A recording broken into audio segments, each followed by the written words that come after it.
Bismillahirrahmanirrahim. Assalamualaikum warahmatullahi wabarakatuh. Syukur alhamdulillah kita masih bisa berjumpa kembali di channel Tebar Iman ini. Sholawat dan salam tak lupa selalu kita sanjungkan kepada junjungan kita Nabi Agung Muhammad Sallallahu Alaihi Wasallam. Allahumma sholli ala Sayyidina Muhammad wa ala ali Sayyidina Muhammad. Doa saya semoga kita semua selalu dalam lindungan Allah Subhanahu wa Ta'ala, selalu diberikan kesehatan, dilapangkan rezeki, dipanjangkan umur, serta dimudahkan dalam segala urusan. Amin ya Rabbal Alamin. Pemirsa beriman yang dirahmati Allah, rajin menjalankan sholat tentu merupakan hal yang sangat baik dan mulia. Namun hal tersebut tidak lantas menjamin seseorang menjadi hamba yang dekat dengan Allah. Ada beberapa golongan orang yang meskipun ia rajin mengerjakan sholat, namun tidak menjadikannya makin dekat dengan Allah, tapi justru malah semakin jauh dari Allah. Lalu siapa sajakah orang-orang tersebut dan seperti apa ciri-cirinya? Tapi sebelum kita lanjutkan, saya mohon dukungan kepada semua pemirsa untuk like, subscribe, dan share video ini supaya channel ini bisa berkembang dan bermanfaat untuk banyak orang. Berikut ini 5 orang yang rajin sholat namun justru jauh dari Allah Subhanahu wa Ta'ala. Yang pertama, orang yang lalai dalam sholatnya. Dalam sebuah hadis, Nabi Muhammad SAW bersabda, pada hari kiamat nanti ada orang yang membawa sholatnya kepada Allah Subhanahu wa Ta'ala. Kemudian dia mempersembahkan sholatnya kepada Allah. Lalu sholatnya dilipat-lipat seperti dilipatnya pakaian yang kumal, kemudian dibantingkan ke wajahnya. Allah tidak menerima sholatnya. Allah Subhanahu wa Ta'ala juga berfirman dalam Al-Quran surat Al-Ma'un ayat 4-5, yang artinya, maka celakalah bagi orang-orang yang sholat, yaitu orang-orang yang melalaikan sholatnya.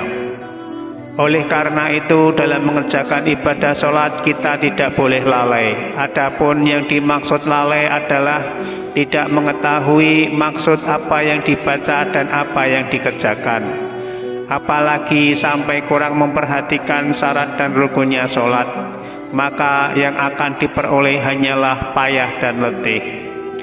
Rasulullah SAW bersabda, berapa banyak orang yang sholat, keuntungan yang diperolehnya hanyalah payah dan letih. Hadis riwayat Ibnu Majah. Yang kedua, orang yang suka menggunjing orang lain. Pemirsa beriman yang dirahmati Allah, Allah Subhanahu wa Ta'ala berfirman dalam Al-Quran surat Al-Mudaththir ayat 42-48. Apakah yang memasukkan kamu ke dalam sakor atau neraka? Mereka menjawab, kami dahulu tidak termasuk orang-orang yang mengerjakan sholat, dan kami tidak pula memberi makan orang-orang miskin, dan adalah kami membicarakan yang batil bersama dengan orang-orang yang membicarakannya, dan adalah kami mendustakan hari pembalasan hingga datang kepada kami kematian. Maka tidak berguna lagi bagi mereka syafaat dari orang-orang yang memberikan syafaat.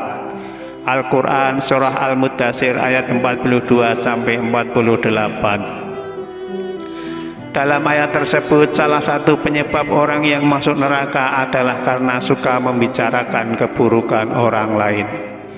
Meskipun orang yang rajin mendirikan sholat, namun suka membicarakan kejelekan orang lain, maka ia akan ditempatkan ke dalam neraka sakor. Yang ketiga, orang yang acuh pada sesama.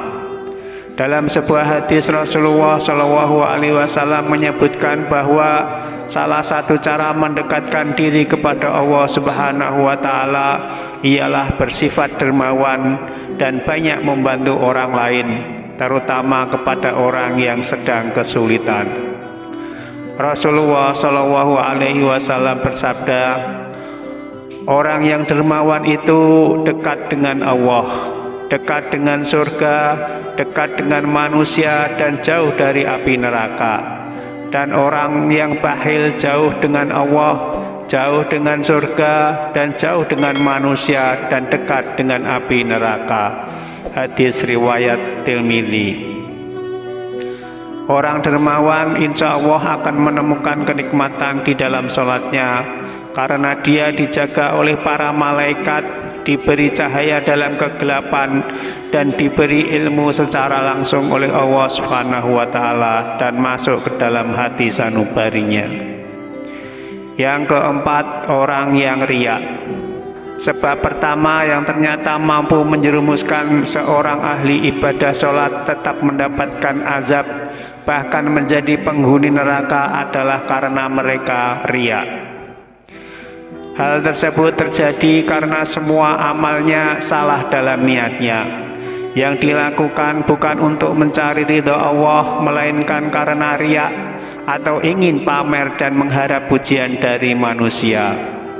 Allah Subhanahu wa Ta'ala berfirman, sesungguhnya orang-orang munafik itu hendak menipu Allah, tetapi Allah membalas tipuan mereka dengan membiarkan mereka larut dalam kesesatan dan penipuan mereka.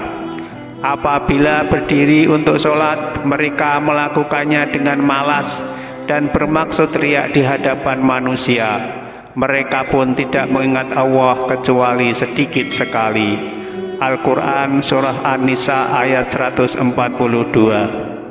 Oleh karena itu, sebaik-baiknya amalan adalah amalan yang dilakukan dengan ikhlas dan murni karena Allah Ta'ala.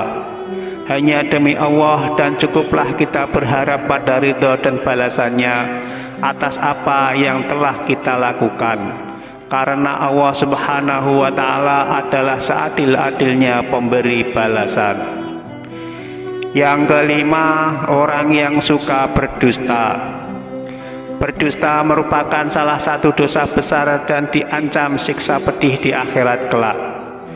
Di zaman semacam ini, kebohongan tampaknya sudah menjadi suatu kebiasaan di kalangan masyarakat. Padahal sekecil apapun suatu kebohongan akan tetap dianggap sebagai dosa besar.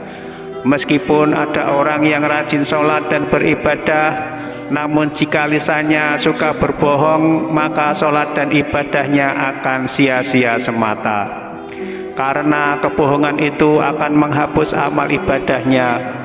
Jika mati dalam keadaan tidak bertobat kepada Allah, maka dia akan dimasukkan ke dalam neraka. Allah Subhanahu wa Ta'ala berfirman, sesungguhnya yang mengada-ngadakan kebohongan hanyalah orang-orang yang tidak beriman kepada ayat-ayat Allah, dan mereka itulah orang-orang pendusta. Al-Quran Surah An-Nahl ayat 105. Berbohong menunjukkan salah satu ciri dari golongan orang-orang munafik.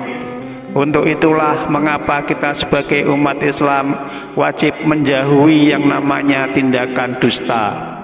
Karena sesungguhnya dusta itu dapat menyesatkan kita baik di dunia maupun di akhirat. Wallahu a'lam bishawab.